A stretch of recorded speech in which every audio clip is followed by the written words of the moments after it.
Good afternoon, everyone. It's my distinct pleasure today to welcome Professor Ignacio Cirac. Ignacio is the director of the Max Planck Institute for Quantum Optics in Germany.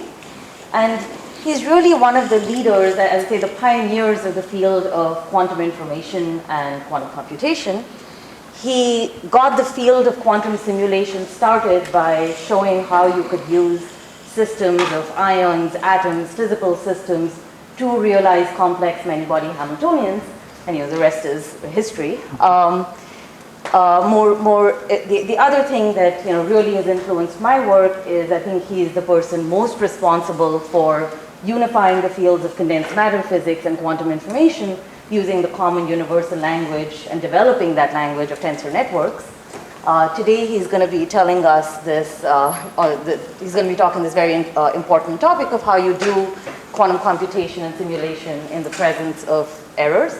And tomorrow he'll be giving the Q-Farm seminar over lunch. And he's also here through the end of the week, and there's still some space on his schedule on Thursday if someone wants to sign up still. Okay? Okay, so thank you very much, Berika. So it's my great pleasure to be here. So first of all, let me thank you for this very kind invitation. And so as Patrick Hayden was mentioning at the beginning, the title doesn't mean that we're going to do quantum computation using errors, but rather is in the presence of errors. And so so that's it will be a kind of very superficial talk, and I hope that you can follow if you're not coming from the community of quantum computation or quantum simulation. So let me start very general with this picture that most of you know, and this was taken from, I think, the New York Times 3 years ago, when Google announced that they have, for the first time, performed some calculation with something that they call the quantum computer, that if you would like to do the same calculation using a classical supercomputer, then it would take much longer time than in this quantum computer. And of course, this, there are some people who, agree with that, some people who criticize, but nevertheless, I think that most of the people agree that this set up a milestone in the field of quantum computation, because for the first time, I think it was clear that, quantum computation was showing its promised power, at least to some extent. So they did this experiment using superconducting qubits, but there are other technologies that people, or other platforms that people are using, and they're also building these small prototypes of quantum computers based now on trap ions or atoms in optical lattices or Rydberg atoms, semiconductors, photons, superconductors, quantum dots. There is a variety of systems that people are building in which they are able to deal with of the order of 20, 30, up to 100, maybe 400 qubits. And so one of the questions that many people are asking now, trying to answer, is, are these quantum computers or these prototypes of quantum computers useful? So we know that according to the Google experiment, so quantum computer can do something that classical computers cannot do. But is there anything that is not an academic problem, but that's useful, that quantum computers, these first generations of quantum computers, can do? And in fact, there are many people around the world trying to answer these questions, and one way is just to take the existing devices and try. So you just try with some problems and try to extrapolate, so this system would grow a little bit, whether it would be faster than the best classical algorithms for that. That's one approach. And another approach is maybe more like an academic approach, that it's to try to understand what is possible and what is not with these devices, with these small devices. And so that's what I'm going to do in this talk. So to try to put some bounds or some conditions under which we will not be able to find some quantum advantage with these devices, or we will be able, or we expect to be able to find some quantum advantage. And in particular, I will consider two kinds of problems that will motivate the models and the way that I will address these problems. So one case of problems that people are trying to solve with quantum computers are called optimization problems. A typical example is the traveling salesman problem, where you're giving a set of cities and the distances among the cities, and the goal is to go all over the cities, so to go through all the cities with the shortest path. And since this is a combinatorial problem, there are many possibilities, and so the complexity grows, and the computational time in classical computers grows exponentially with the number of cities that you have. And so maybe for some of these problems, then quantum computers can help us, and help us meaning that they can solve this problem in a time that is shortest than the best classical algorithm, the best classical computer that we have. And the other problem is quantum simulations, so where the goal is to make predictions about many-body quantum systems as they appear in chemistry, in physics, or in high-energy physics, in material science. So we know that these are very hard problems, and so the hope is again that quantum computers, even in these first generations of quantum computers that we have, they will be able to solve some problems that we cannot solve with classical devices. And so what I will emphasize during my talk is in these two case studies is the presence of errors. All these quantum computers, prototypes of quantum computers that are building are called NISQ devices. And so they have the property that they have few qubits of the order of 20, 30, 100, 200, 300, but they have errors, and that's something that you cannot help. So once in a while, one of the qubits is flipped when it shouldn't be flipped, and this, of course, will cause that the computation is not perfect. And so this means that at the end, the result will not be the exact, and so you will not have the optimal solution. You will not have maybe the physical properties that you want to predict, but still it may be close enough in such a way that in order to get the same result, or let's say in an optimization problem, it could have a pretty good solution, and such that if you try to get this pretty good solution with a classical method, it would take longer. And so that's the question. So whether in the presence of errors, then there is a chance that these quantum computers will help us to solve some of these problems.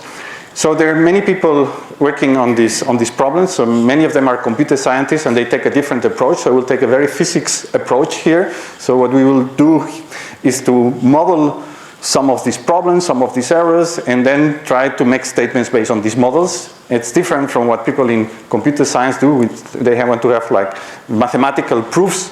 But if they have mathematical proofs, sometimes, they look at such general problems that it's very difficult to prove anything. So that's why we make models to simplify. And also we'll take into account that, for example, in quantum simulation, the problems that you want to solve, these many-body problems, are coming from some physics problems, which has some symmetries. Has very specific problems that are not completely general. And this can help us also to make some sharper statements. So let me start just talking a little bit about optimization problems. And so I will do it with one example. It's called the max-cut problem, in which you're giving a graph like the one that you have here. It's composed of vertices and edges. And so this is given to you. And the goal here is to color the vertices in two possible colors, like white and red. And the goal is to have, when you look at the links, to have different colors across each link. So, for example, here what you would do is to have a coloring, like the one that is given in the example, and you will go link by link, and if in one of the links the two colors are different, then you have 1 point. And if they are the same, you have 0 points. And then you go link by link, and then you add all possible points, and the goal is to maximize the number of points. So to look at the coloring for which you have the maximal amount of points. So this can be formulated more, I don't know if this is not working. So it can be formulated a bit more mathematically, in which you see here that you assign to each of the vertices one, let's say, classical spin that takes the values plus and minus 1. These are the C variables. And now you look at each of the edges of the graph, and for each of the graphs you take the two values that you have assigned to the spins. So instead of colors you give values plus or minus 1. So for example, plus 1 to red and minus 1 to white. And then you see that if the two values of C are the same, then this would mean that you will give 0 points, because it's 1 minus 1, 0. And if they are different, then you will have a value of 1. So this function computes what I told you before with words. And so at the end, the whole goal of this max-cut problem is to find the configuration of spins, the assignment of these various variables Z plus minus 1 that maximize this cost function. And maybe you have seen already, so you're a physicist, and this looks very familiar because it looks like an Ising model. What you want to do is to minimize the configuration of a classical Ising model. What are the spins that minimize the energy of the system? So it's equivalent to that problem. In which, of course, what it's here a bit more different is that you can have an arbitrary graph. So typically in physics we have graphs that correspond with, have some symmetries, but here there is no symmetry. In principle you're giving a graph. Now this problem of max cut, so finding what is the coloring that gives you the maximum value of the cost function, is in general very difficult. So in a classical computer it would take an exponential time, so that's what we call NP problems. In fact, it's NP complete problem. However, there are some instances of graphs in which this is relatively simple. So there are very good classical algorithms that solve this in polynomial time, polynomial in the number of vertices that you have in your system. And this is the case if you have a planar graph. The planar graph is that when you draw it, there is no crossing between the edges. And if you can draw it in that particular way, then there is a very good algorithm that achieves that. So the problems when they become difficult is when they are not planar. Now, since we are going to compare now a quantum computer trying to solve this problem with a classical computer solving this problem, and the quantum computer will have errors, then they will never get the optimal solution, because the errors will make that it will not be possible to get the optimal solution. So the quantum computer will get maybe a good solution. And if we want to be fair, then we'll have to compare the computational time for the quantum computer to reach this value with a classical computer that would reach the same value that is not optimal. And that's why we should look at the approximation ratio. We should compare now what is the, let's say, the cost function achieved by some particular classical algorithm or a quantum algorithm with the optimal one. That's what is called the approximation ratio. And so computer scientists have already shown that even if you have a non-planar graph, so a very difficult problem, to get an approximate ratio which is smaller than 0.878, it's simple. So there is a polynomial time algorithm. So, I mean, you have to have this in mind, because, as I mentioned before, if we want to be fair and compare quantum with classical computers, we should allow the classical computer also not to give the optimal value, but just to give the same value than the quantum computer is going to give. And so the question now formulated, for example, in this context is, can a NIST device, one of these kind of quantum computers that has errors, can beat the best classical algorithm?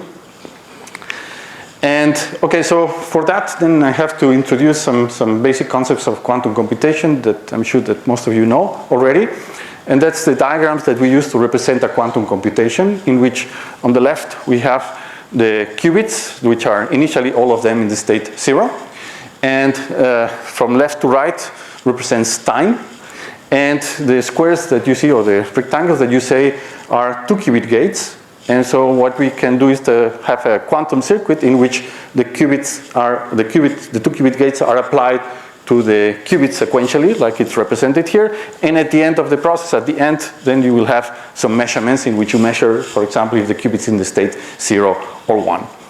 Now we can, as you can see in the drawing, we can divide each of the, this quantum circuit that is represented here in different layers. And each layer is here given by the gates that are acting on a qubit and its nearest neighbor. So for example, you see that the last qubit, now it's interacting, has a 2 qubit gate with the previous qubit, and so this would correspond to the first layer. So we can divide now the quantum circuit in different layers, and we can count how many layers, and that's what is called the depth of the circuit.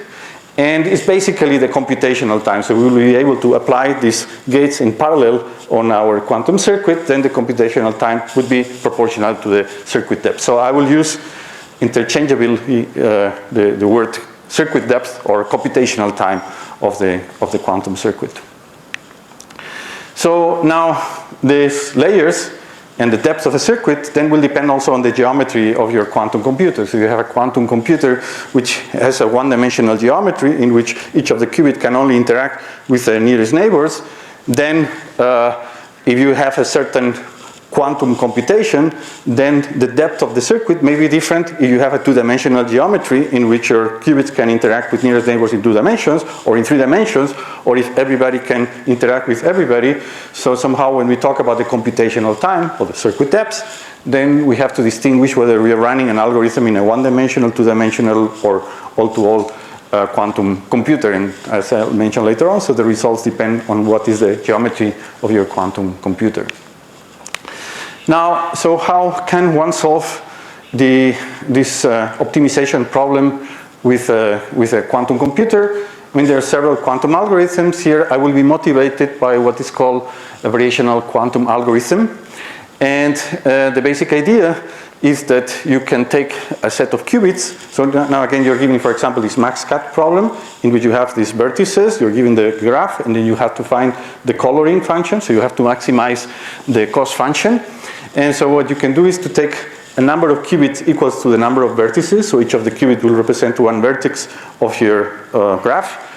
And then you can apply some quantum circuit, some 2-qubit gates like it's represented there, and just choose random operations in each of them to start with. You run the circuit, then you measure at the end, and depending on whether you obtain the qubit like a spin up or a spin down, then you assign to this vertex plus or minus 1.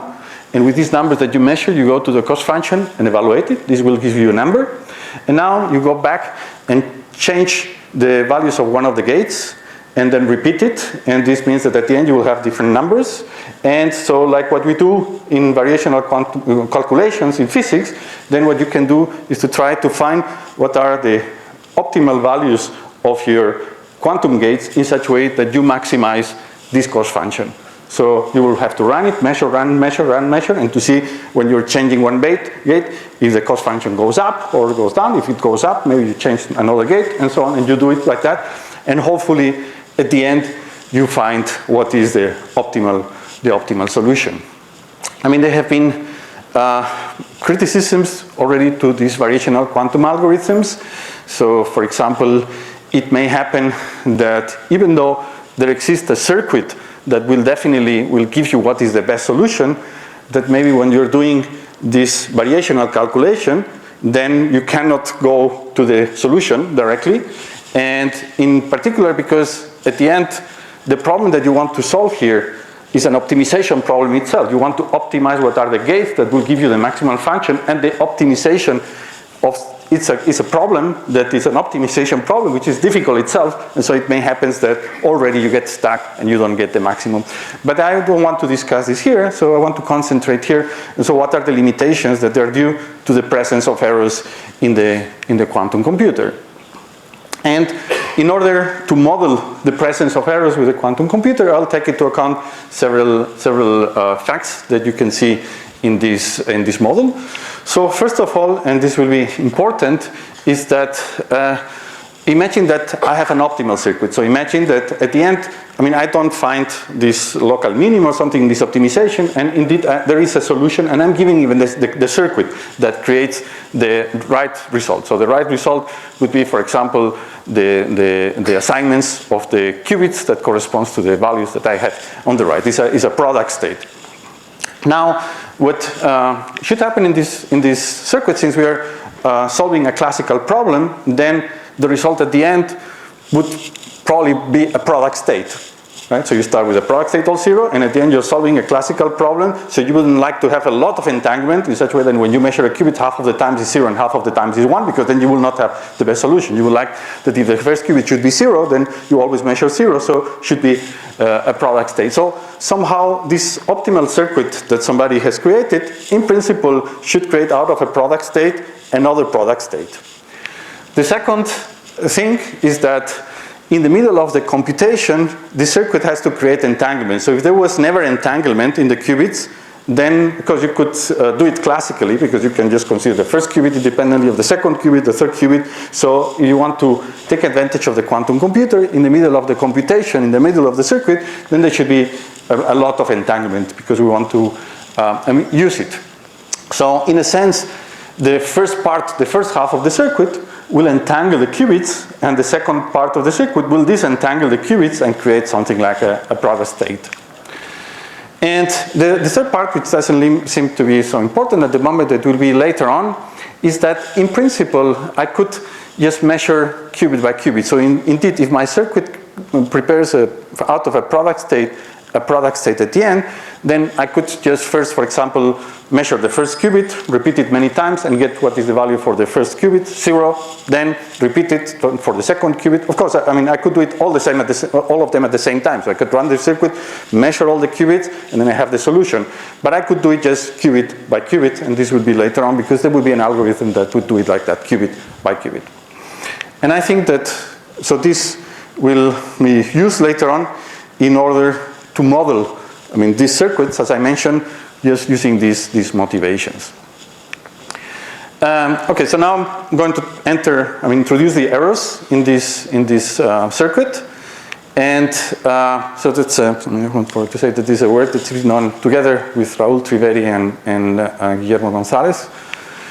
And okay, so I will use a very simple error model that people use in the context of quantum computation, is that if we have the quantum circuit, and where the gates are already fixed, because I'm assuming that the gates are given, so I'm already given what is the optimal set of gates. However, while I'm running the quantum circuit, then once in a while, one of the qubits is flipped. So okay, you apply some operation to that randomly, and these are expressed there with the red stars there. And so what they'll assume is that every time that I do a layer, I look at each of the qubits, and with certain probability p, I flip the qubit, and with certain probability 1 minus p, I don't do anything. And this flip of the qubit can be a different Pauli operator. It can be that I flip, or I put a phase, or something like that. And so that's what is called a depolarizing channel in more technical words, but I'll assume that this is a simple way in which the errors occur. Now, many years ago, Dorit Aranov and Michael Ben-Or realized that if you have this kind of error model in which with certain probability you're depolarizing your qubits as the circuit is running, then you can find that obviously the information as the circuit is progressing that is contained in your quantum state is decreasing. So in fact, you can define from the informational point of view the information content that it's in your quantum state. And so this means, so if you would measure the quantum state, so how many bits of information could you extract out of that? And it has to do with the entropy of your state. So if you have a state that the entropy is 0, you have a pure state. So then, for example, you have all zeros, then you could measure each of them, and then you will have the n values of the bits. However, if you're increasing the entropy because of the errors, then the information that you have will decrease. And in fact, if you have a completely, the entropy is the maximal, you have a completely random state, then there is no information left. So this means that the information is just the number of qubit minus the entropy that you have at each moment. And so what they were able to show is that the information decreases exponentially with the circuit depth. And so that's the formula that you see down there. So at the beginning, if the circuit depth is 0, then you have n bits of information that you could extract by measuring your qubits.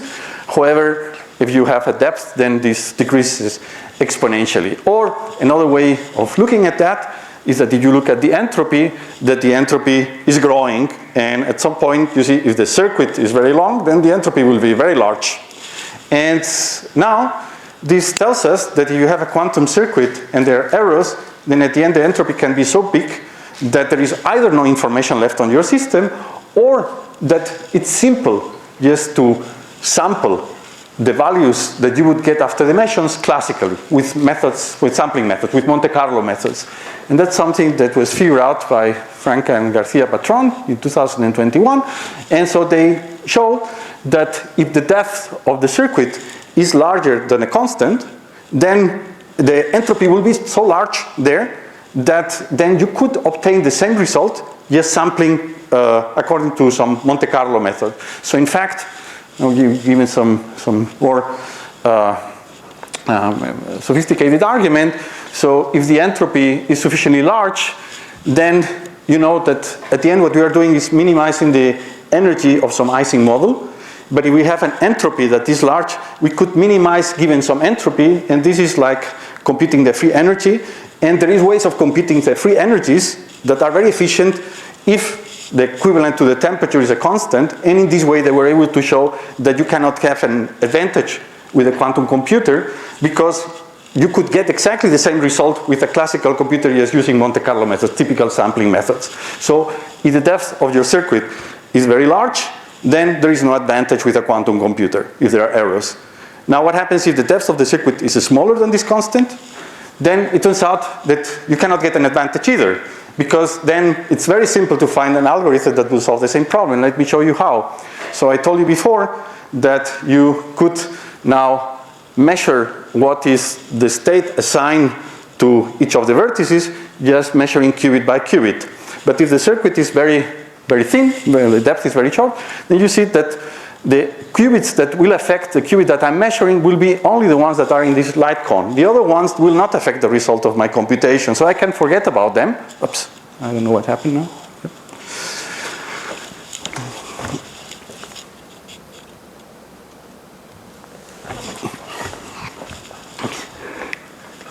No, it's not.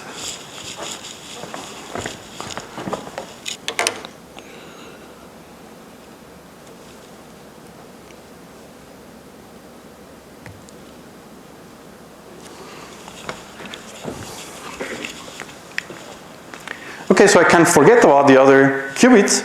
So at the end, I will have just a number of qubits that will depend on my depth, will not depend on the total number of qubits.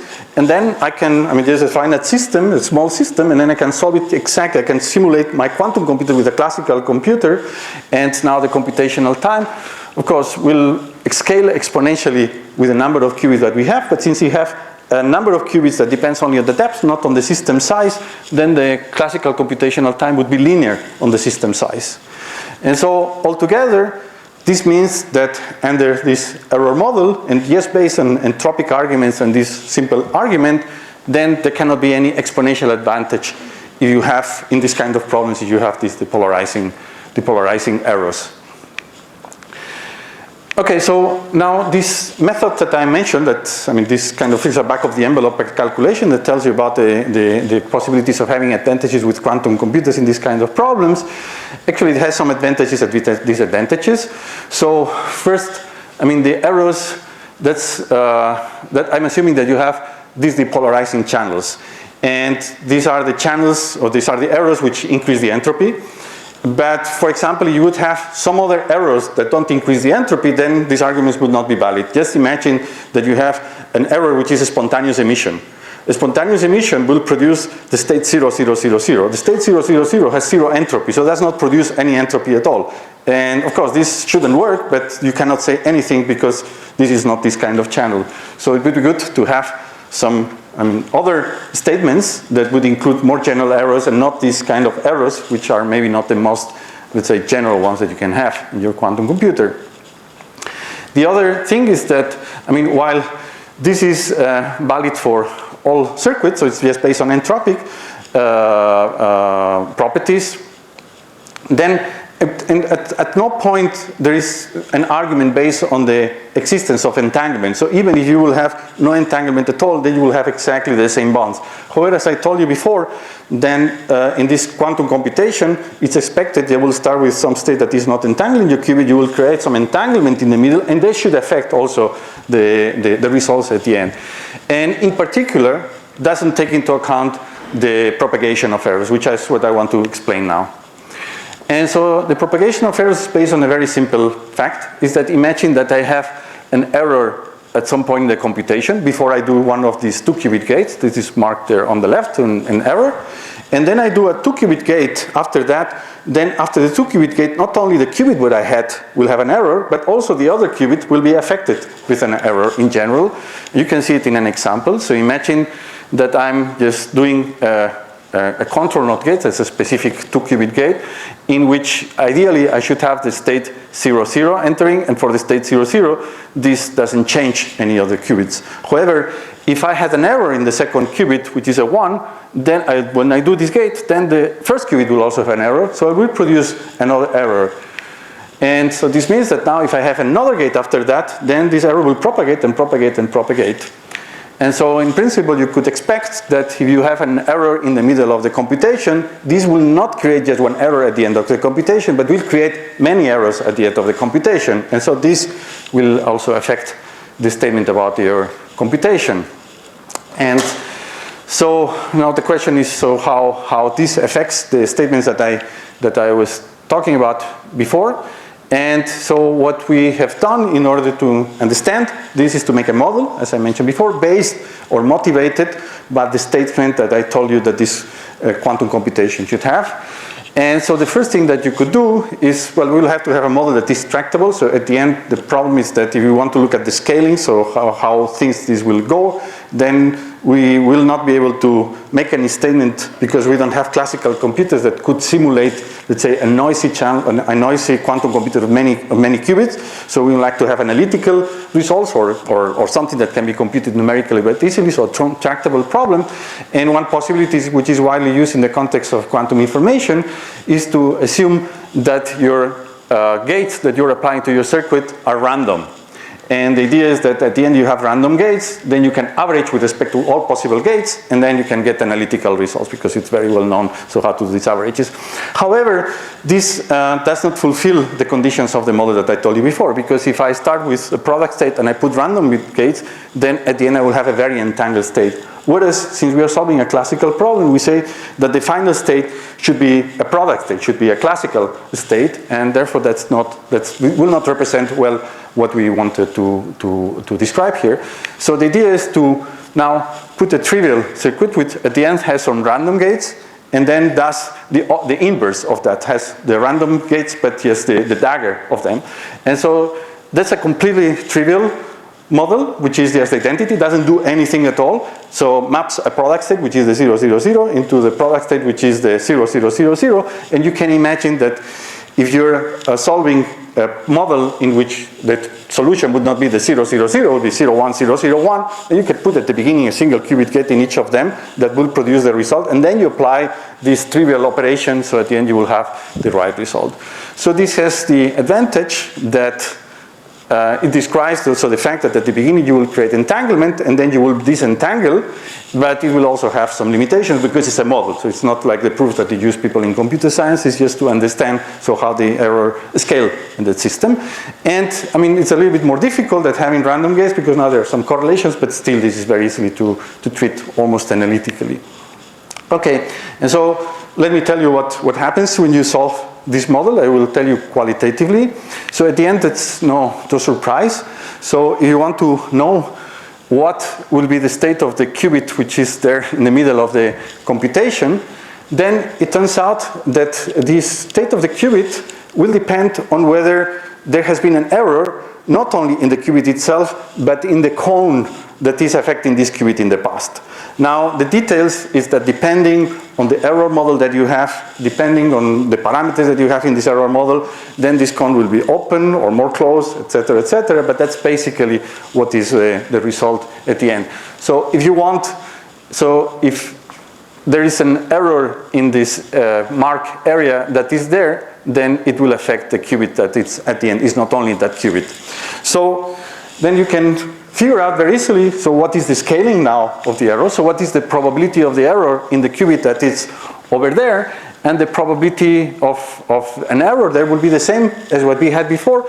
But now, instead of being like 1 minus p to the power of d, that's what we had before with this entropic argument, which only took into account that there is an error in that particular qubit. Now there should be no error in an area. So this is why it will scale the exponent like d squared, not like d.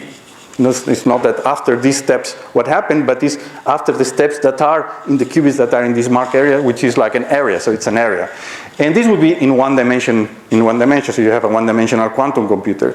You have a d-dimensional quantum computer, then you will have the cone behind, and so there will be like something like, again, 1 minus some function of p to the power d plus 1. And so you see that the difference is that here, because of propagation of errors, things get much worse and depend on the dimensionality of your system. So you have a one-dimensional system, then the exponent is, instead of being d, the circuit depth, the computational time, here is d squared. If you have a higher dimension, then it's even worse because it's d to some power of the dimension plus 1. And so you see that right away that there will be some depth, some constant depth in any case, in such a way that the probability of error, which is related to the achievable value of the figure of merit, will reach this 0.78, for which, if you have something that will be smaller than that, this ratio, then, so what I'm saying is that, so you will have an ideal system, then you will have the minimum here, this is what we are assuming. Now, because there are errors, then you will not have the optimal solution because some of them will be wrong. And then you can count according to the probabilities. So what will be the fraction of the achievability fraction? And then you can see that for some depths of the circuit, then the achievability will not be better than this 0.878, for which there is a classical method that is very efficient. And therefore, you see that as before, and this is for arbitrary errors, that we have the same conclusion, that there cannot be any exponential advantage with this, with the quantum computer as compared with a classical computer. Now, and the reason, so this would be for some, if the depth of the circuit is large, then there is not advantage. It's short, there's the same argument as before, there is not advantage, so there is not advantage whatsoever, according to this model at least. So there is no exponential advantage within this model. Now, so maybe one remark is that, so it seems here that it's worse to have high dimensionality in the connection. So the one dimension, the propagation of errors is better, let's say, that in 2 dimensions, and it's better than in 3 dimensions.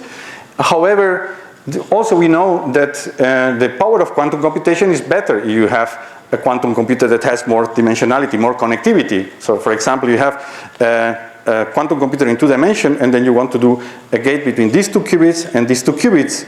But instead of that, now you have a 1-dimensional system, then maybe one of the 2 qubit gates will be like that, but the other qubit will be like there. So you will have to go there, do many gates, and then do many gates back. And therefore, so there is a trade-off here. So on the one hand, because for implementing any quantum algorithm, you would like to have a high connectivity in such a way that the number of gates is reduced. But on the other hand, if you propagation of errors, you would like to have a low connectivity. At the end, you can put these things together. Now you can go to concrete examples. I have not expressed it here. So now you can go to some specific max cut problem. You can put errors, you can put numbers. You can now use of the variational quantum algorithm that people have proposed for a non-planar graph, and then take both things into account, and then you see that it's still better to have high connectivity. So the fact that there is no overhead in the number of gates because of high connectivity is better, so it overcomes the problem of the propagation of errors. But still, you get some numbers that, for example, you would like to have some quantum advantage with a quantum computer with respect to classical algorithms.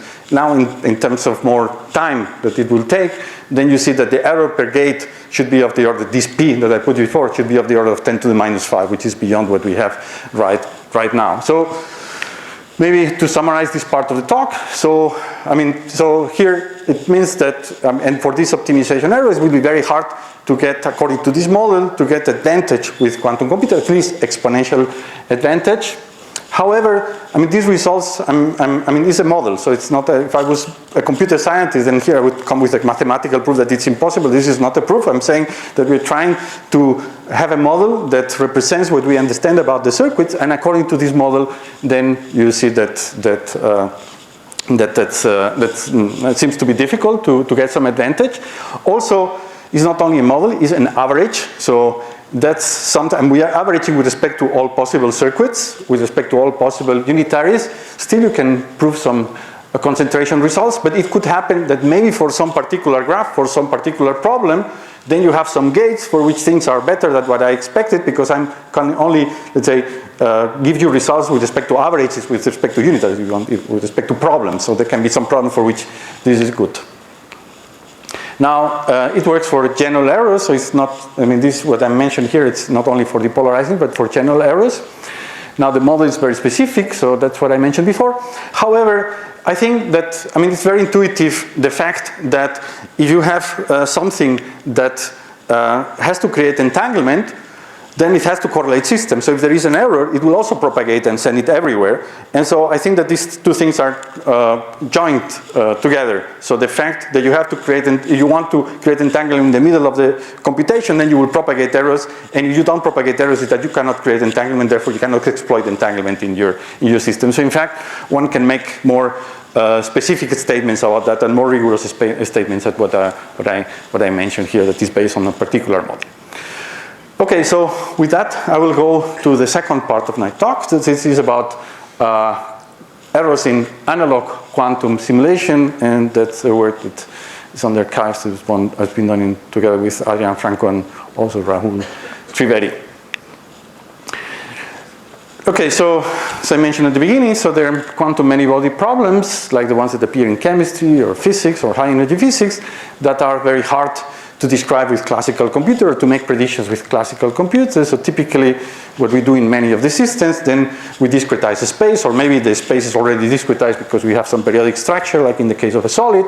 And so at the end you have a lattice, and then we put quantum particles on the lattice.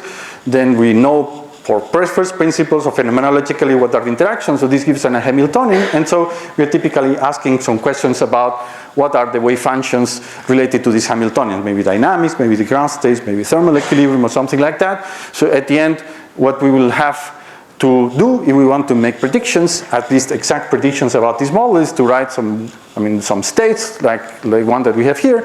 But since we have n systems, and the simplest quantum system would be qubits, if you have n qubits, then the quantum state would be characterized, but 2 to the n complex coefficient. And this means that in order to make any statement, we will have to compute 2 to the power n coefficients. And this, in a classical computer, means that we have to, on the one hand, have a memory that grows exponentially with time, because we will have to store these coefficients.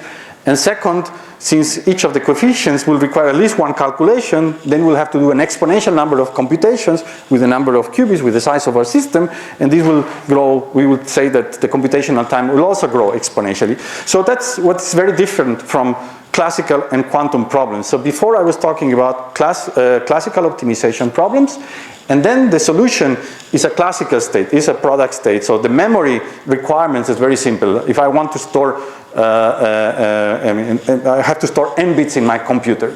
However, if I'm solving a quantum many-body system, then I have a problem already in storing, because I will have to store, let's say, 2 to the n bits of information in my quantum computer. And so that's why it's expected that a quantum computer will have many advantages to solve these kind of problems, because if I want to solve this problem with a quantum computer, I will need only n qubits, so I will not need an exponential memory. Maybe the time still takes very long, but right away, as compared to the classical case, I have an exponential advantage in terms of memory. So typical problems in lattices that appear in, at least in condensed matter physics and high energy physics, is that we are giving some lattice like the one that is represented here, some Hamiltonian, and the Hamiltonian is a sum of terms that are typically local. So that's, for example, acting on plaquettes like the one that is represented here. And so we are asked questions about what is the dynamics. So we start with some initial state of our, assume that these are qubits. So we have 2 qubits in some initial state, and now we evolve according to this Hamiltonian, and then we would like to compute some physical properties of the state after some times, or maybe we're interested in the zero temperature properties of this Hamiltonian, so the ground state of this Hamiltonian. And so typically we don't want to know the whole, let's say, wave function. What we want to know some physical property. We want to know what is the magnetization, what are correlation functions, if there is maybe some order parameters, and things like that. And one way of doing that is to use a digital quantum computer to try to put it in a quantum computer with gates that I told you before. But there is another way that people are trying in the labs, which is to do analog quantum simulators. And there the idea is that maybe for some particular Hamiltonians, you have some other system. In this case, for example, could be cold atoms in optical lattices, in which you can engineer the interactions of your atoms in such a way that they resemble, or they are described by the same Hamiltonian that you want to solve. Okay, so you're given some problem with some Hamiltonian, that you take another system that has nothing to do with the problem that you have, that's the one that you have in your lab, and then you engineer the interactions in such a way that the Hamiltonian that describes your system is the one that is the problem that you want to solve. And there, what you could do, so you're interested in and solving some problem related to dynamics, then you will prepare your initial state in your cold atom system, and then you let it evolve, you will make some measurements, and in this way you can make the predictions, or maybe you can prepare the ground state of that system, and then make some measurements, repeat it many times until at the end you compute some expectation value of the observable, which is the question that you have asked. So now in these analog quantum simulators that I'm talking about here, actually there can be also errors. And so if you have your ideal Hamiltonian, that's the one that you would like to simulate, the problem that you have, then in practice, when you have this other system, then there are errors. So for example, you have in practice, your Hamiltonian would be the original Hamiltonian, and then there would be some other terms. You have these atoms in optical lattices, and maybe the lasers that you have or the electric fields are not perfect, and therefore at each of the lattice sides, then you have a different Hamiltonian than the one that you would like to have. So instead of having this HJ, you have some HJ plus delta, which is maybe a small constant, times some other, let's say, Hamiltonian Vj that is written here. And what is relevant in this context is to notice that the errors that appear in these quantum simulators are all extensive. So for each of these lattice sites, then you'll have some error. And so if you look at, so what is the typical value of this operator that appears in yellow, which is the error that you have in your quantum simulator, is case like delta, which could be a small parameter. If you have a good implementation, that this delta will be small, let's say 1% or something like that. And then the V's, since there are n terms, this case like n, stays like your lattice sites. So this means that if you now would have an ideal evolution that you would like to evolve with the ideal Hamiltonian, but you do it with the other Hamiltonian, you see that in the exponent of this evolution operator, then you have the Vt, which is your error. Then B times T is of the order of n delta T. So if this is of the order of 1, so as soon as n times delta times t is of the order of 1, then your state will be completely orthogonal, will be wrong, will be orthogonal to the ideal state. And so that's the reason why now people and computer scientists, when you're talking about quantum simulation, they will say, well, it will not work because you don't have error correction, you have this error, and this means that after a time, which is 1 over n, then you have a state that is not the right state that you would like to have. And in fact, so in some of these experiments, Immanuel Bloch was here, I think, a few weeks ago, so he has 100,000 atoms. So you have put there 100,000 atoms or say 10,000 atoms, then this time is very, very small. So these quantum simulators will be completely useless according to that. However, that's not true. And that's not true because in physics, we are interested in some observables, and these observables typically are intensive quantities. So this means that, for example, you're looking at the magnetization, then we're looking at the magnetization per lattice site. So what happens at the lattice site. And in a sense, this, as I want to argue, they cancel the factor of n. And so this means that at the end, so it doesn't matter that the state is orthogonal, it doesn't play any role, because still the expectation value may be correct or maybe a very good one.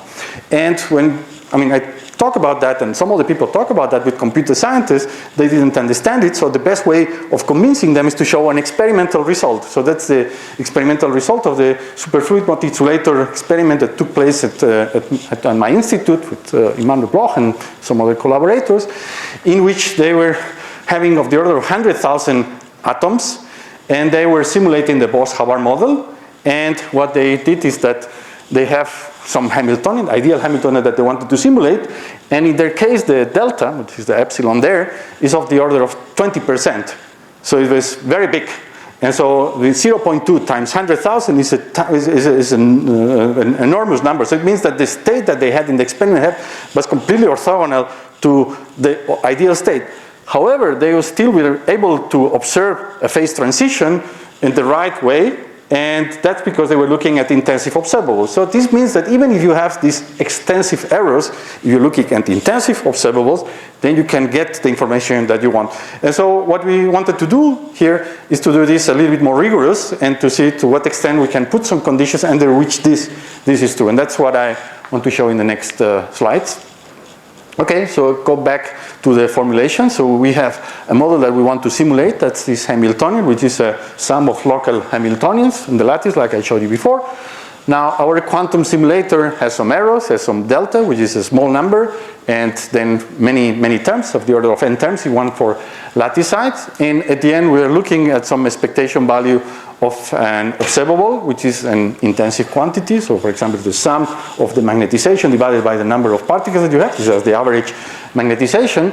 And so you say, you can state that the problem this problem, so finding this observable with this Hamiltonian is stable if now the result that I will get with my ideal Hamiltonian and the result that I will get with my quantum simulator Hamiltonian, the error between the two, the difference of these two values of the expectation value that I will tell you, my prediction that I will give you, does not depend on n anymore.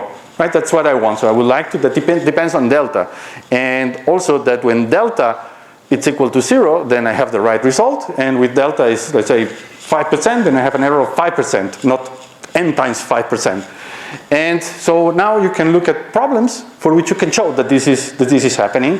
And so one problem, for example, you can take now spin models and now look at the dynamics. So imagine that you want to start with some initial state, which is a product state, for example, and evolve according to the Hamiltonian and compute some expectation value. And you do it with the ideal, you do it with a simulator, and then you like to show that this is stable. So meaning that the error will scale for something that will not depend on n, but will depend on delta. And in this case, you can prove it with generality, and the argument is very trivial, and is related to the fact that if you look at this expectation value that I wrote there, you can interpret it in the Heisenberg picture. So this is the operator O, looking at a single site, then you're evolving it in Heisenberg picture. And in Heisenberg picture, so you start localized at some single site, it will evolve, but as a function of time will propagate, but will not propagate an infinite distance, it will propagate only at a finite distance. So that's what is represented here. So after any finite time, then the error will be independent of if you have an infinite number of particles or a finite number of particles, it will be independent of n. So that's a trivial case where you can show that this is stable. Another one is that you have zero temperature and the gap Hamiltonian, and the argument is very similar here. So you have Hamiltonian and you're looking at the ground state. Then we know that for a gap Hamiltonian, then you have finite correlation length, so the correlations of your system decay exponentially. So you like to look at an observable in a site.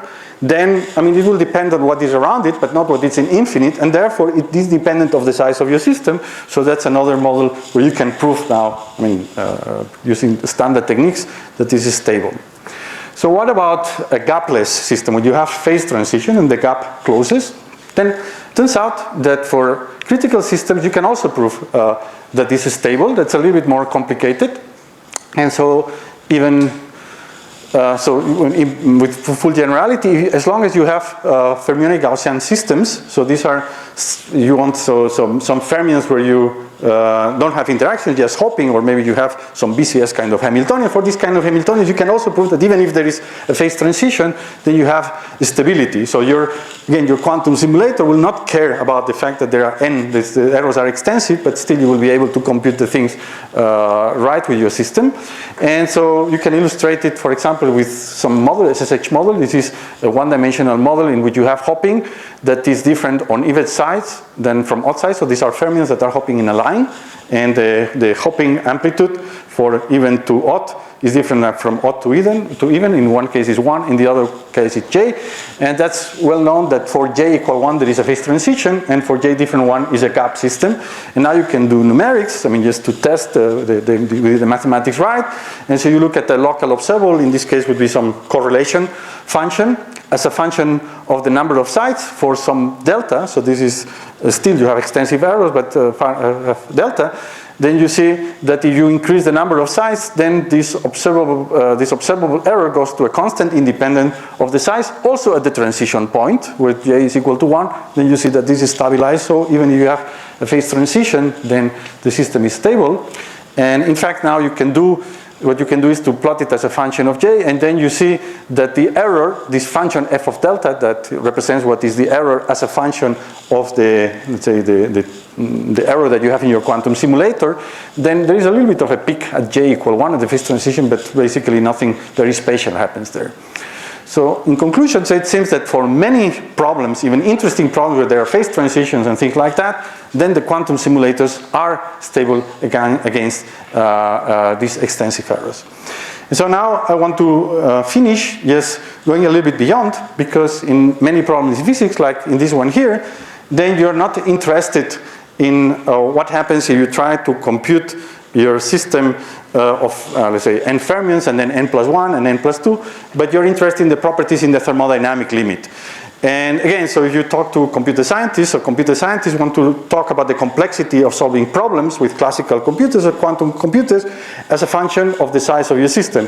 But in physics, many times we want to work at the thermodynamic limit. We want to start already with infinite systems, so it doesn't make sense to study how it grows as a function of the system size, and this is why you have to reformulate the problem a little bit different. And so we can see with this other reformulation in the thermodynamic limit, so what is the effect of the errors of the quantum simulators, and that's what I want to do now. And so in the thermodynamic limit, so you're interested now, and so what happens, you grow the system up to the infinite limit, and you're looking at some intensive observable, so some density, spin density or something like that. And so that's, as I mentioned, does not fit the standard scenario of complexity. And so what you could do is to say, so imagine that I have a classical algorithm that gives me some value, or classical, for this. I mean, the exact result would be this O asterisk that is up there, but my classical algorithm doesn't mean you give me the exact result, it gives me something that is close. And my quantum algorithm maybe gives me something that is this O quantum, which is not exact. And so the question is that if I prescribe some errors for the classical system, so what is the computational time as a function of the error? Okay, so at the end, I would like to have, you want the value of my thermodynamic quantity with an infinite number of digits, and of course this will take an infinite time. So, but I say, no, I want to have 1 digit right, or 2 digits right, or 3 digits right, and now I can try to solve this problem with a classical computer, and I can see what is the time that takes in order to have some prescribed error. Then I can have now a quantum computer, and for the same error I can compute the time, and then I can talk about advantage if the computational time with a quantum computer scales in a different way with the error. And so actually this is what happens here, so when you can formulate it like that. And so it turns out that if you take now the best classical algorithm and a quantum algorithm for dynamics or for ground state and so on, then the scaling is different. So for a classical computer, it scales typically like an exponential of 1 divided by epsilon, whereas in a quantum computer it scales like polynomial of 1 over epsilon. So here there is an advantage, but not in terms of the, let's say, of the growth of the system, but in terms of the quantity that you're interested in from the physical point of view. But what I want to do is now to include the errors in the quantum simulator. And so what will happen, yeah, I'll finish now. So what will happen is that, so you have some prescribed error, right? So that depends on your function. So you have a quantum simulator, then since there is an error, then you will have an error of the variable that you want to compute, that will be some epsilon, and now you can ask what is the computational time in a classical computer to get that error. And now you can see what is the classical computational time that, how it will depend on the error that I have in my simulator. And so what you can find is that the computational time in a classical computer for certain problems like dynamics or ground state can scale exponentially with 1 over the error that you have in a quantum simulator. So maybe to give you to an example, I know that this is a little bit confusing, is that imagine that I have an experiment where there is a hardware error and it's delta, and then I improve it by a factor of 10. And now I want to, I have a classical computer that takes some time to solve the problem, so it has a computational depth, let's say, a number of gates. And now I would like to get with a classical computer the same result that with the improved hardware, then the computational time will scale like this depth to the power 10th. So there is an exponential dependence of my hardware performance. And that's a way in which you can then understand or formulate, so what is the advantage in the presence of errors in quantum simulation. So how long, what is the effort that you have in a classical computer to cope for the improvement of the hardware in a quantum simulator. So my time is up, so we'll go directly to the conclusions. So errors give severe limitation for these devices, and at least if you have algorithms that create a lot of entanglement. And so this is when you design quantum algorithms to solve problems, then you better look at the propagation of errors, because this will give you severe limitations on what is your achievable, what you can achieve. The propagation of errors then has to be taken into account. And however, for these devices, it seems that in quantum simulation, at least for analog quantum simulation, the conclusion is a little bit different, and it seems that you may have some advantage there. So thank you for your attention.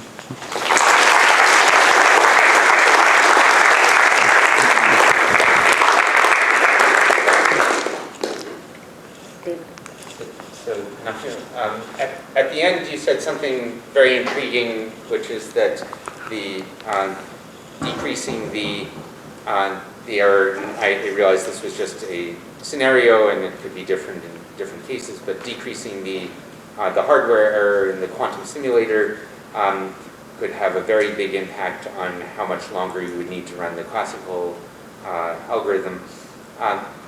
The dimensions of time are not the same as time to the 10th, so presumably you'll have to have some characteristic time. So how do you figure out what is the, at what point you get that crossover? Right, so this is in terms of classical computational gates. So the number of gates, it's a dimensionless. It's a dimensionless. So I would write time, but it's depth of the classical circuit. So you had 100,000 gates to solve the problem. Now you will have to have 100,000 to the power 10 if you want to increase it. And so, of course, there will be some crossover that will depend now on what is the clock of your classical computer and so on. But it may happen that improving steadily the hardware then makes it much more difficult to cope with the classical computer.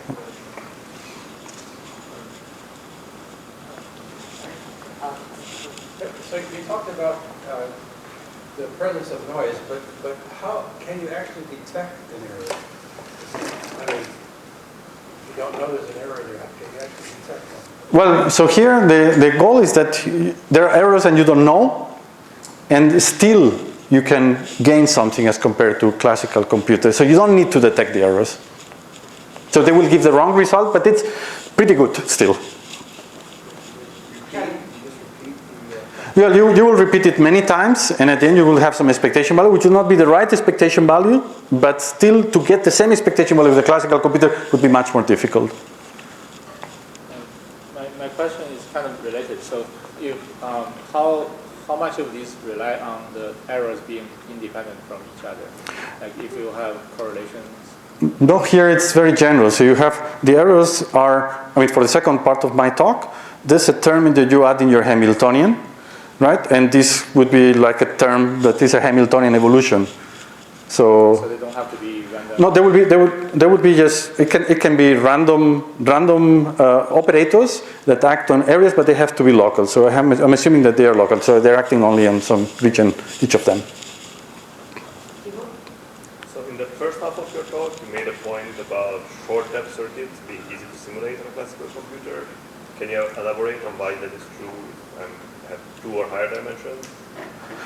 Yes, because you see, if I have a finite depth circuit, then if I want to look at the expectation value of this qubit, then the only qubits that will affect that are the ones that are in the cone in 2 dimensions or 3 dimensions. But this is just constant. I mean, will be the number of qubits that are in this cone, and it will be my depth to the power the dimension plus 1. It's independent of it's independent of how many qubits I have altogether. And then the claim is that for these kind of optimization problems, there's always some local property at the end. That's right. So at the end, this is what I mentioned, that I could get the result just looking one by one of the qubits. So I could do from each of them this computation, and there would be a factor of n that I will have to add to that. So in your second part of the talk, you talked about these analog simulations, and you said, in general, there are these problems that could be hard to simulate, but there's this special class of local observables that you could compute effectively. And I guess the flip side of that would be that you can't do it classically. Is that also known? Well, I mean, you probably cannot prove that it's difficult, because this would have implications, computational implications that we don't know how to prove. But what you can do is like take the cap of a physicist and look at all the algorithms that you know and take the best that you know that promise to give the solution. That's what we did.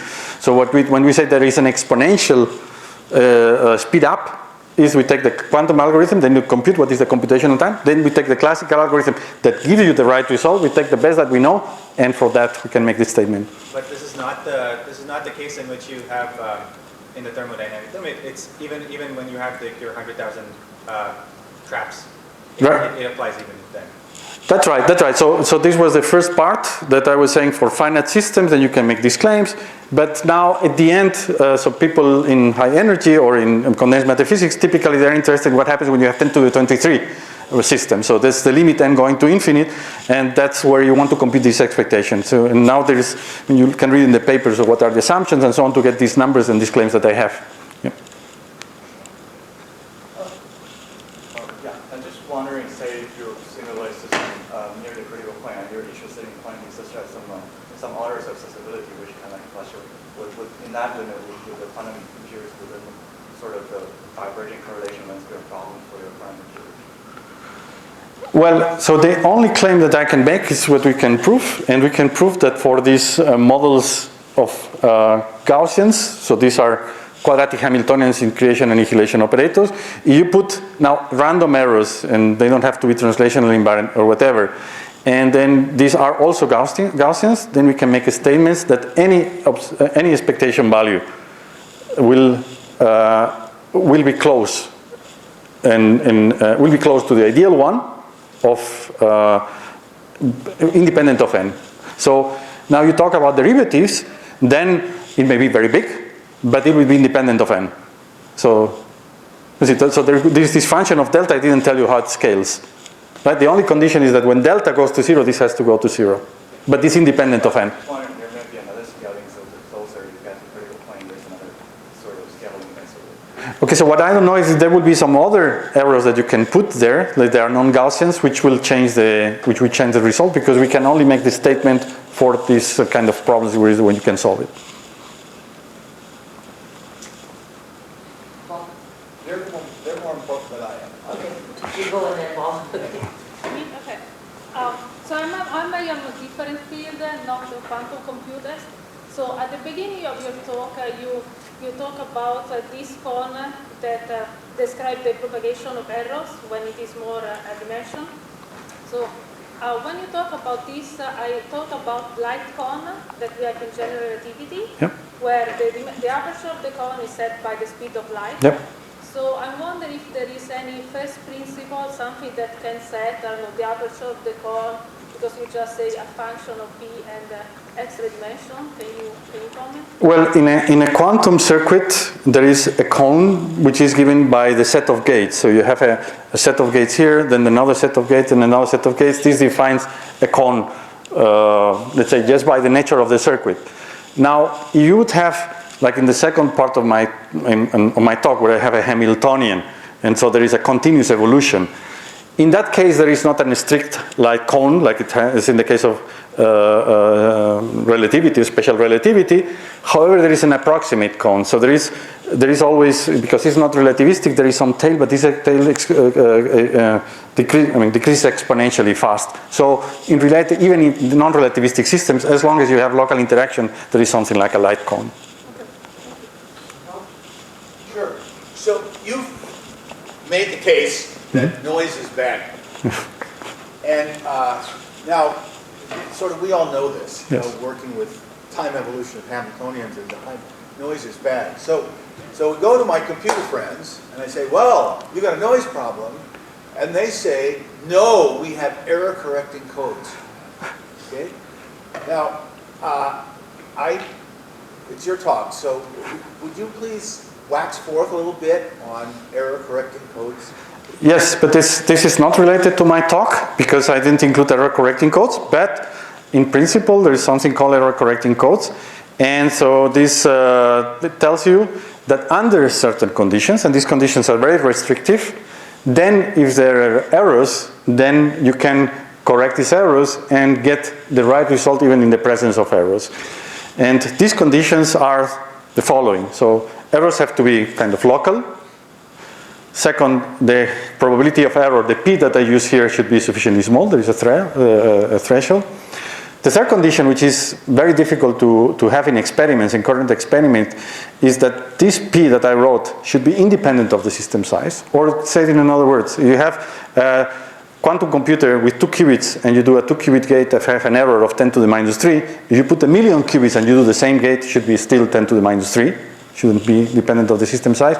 And the fourth condition, which is also very restrictive, is that you should be able to do it in parallel. So you cannot do one gate and then another gate and keep the same error. You have to do gates on all of your system and keep this error of 10 to the minus 3. If you fulfill these conditions, then there are some mathematical theorems that with the error models of the kind that I presented here, tell you that you will be able to have a quantum computation that has a result as if you had no error. And so my statement is that indeed it's possible, and you can prove it, but it's tough, and that's why many people are concentrated now. So until we have, if we ever have one of these fault-tolerant quantum computers, can we still exploit this noisy quantum computer without error correction and do something useful with it? And that's what I was talking about.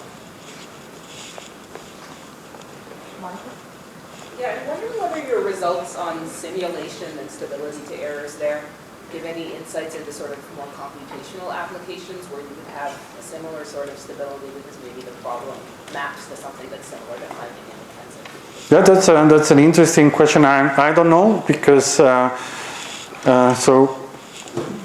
that's a good question. So maybe there is some problem in which in computation by, I mean, looking at intensive observable, you can answer some question that is interesting. But the only thing that I emphasize already is that there is there are many differences between my first part of my talk and my second part of my talk, and so I emphasize one of them. So one of them is that in the first part, the solution is classical. Let's say the state that you have is a product state, whereas in the other one can be entangled. And this makes a difference because for the first one, I mean, I don't leverage my quantum computing for that. I mean, the fact that I have qubits doesn't make any difference to the fact that I have bits. However, for the second one, it's a lot of advantage, and that's one of the differences. Now, maybe for the people who are a little bit more experts, they also realize that there were many other differences. So, for example, the error model that I had was different from the first part and the second part. Also, the locality. So, I mean, in the first part there were non-planars. So there are differences, and so to match them together may be a little bit difficult, but maybe there is something that's interesting. Yeah. In the second part of your talk, was there an implicit assumption that there's no symmetry breaking?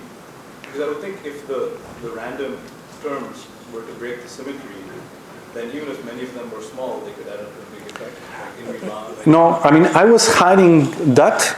When I look at the observable, I define the intensive observable as the average. With that, I get rid of things like Anderson localization. So, I mean, you could say if I have a problem and I have a random Hamiltonian, and we look at the ground state, then I may have Anderson localization, so I may have that my wave function is here, where it should be completely translational invariant. However, since I'm averaging, then at the end this goes away. And so that's taken care just by, I mean, looking at the observables in the right way. There's another question. Oh, do you want last? So you mentioned that the geometry of your circuit defines line code, but in principle there are other like more physical speed, like speeds that you could define, like a butterfly velocity or a entanglement velocity. Do you have an intuition of which of these is the relevant one for error spreading? Well, that's what happens in this model. So when I didn't mention that, so at the end I mentioned that the propagation, there is a cone, but the cone is not the cone that would be defined by the circuit. It depends on the error and many other things. So it's a cone that is much more, is narrower than that. And indeed, so that's, I mean, this enters, even though since I talk about averages with respect to unitaries, then if you would not have errors, then there would be a cone that would be the propagation, I mean the sound propagation, the normal sound propagation. But the errors make that there is a cone, a different cone.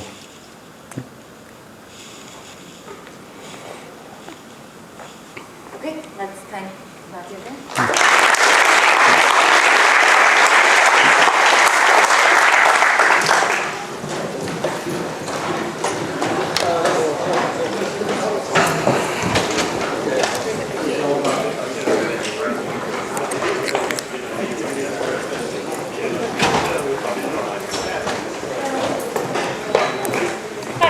I just want to say hi. I think we have one person in common. Who is? Jordi Montana. Yeah, sure. Yeah, he was a student, my student, when he was working at Stanford. I see. Oh, yes.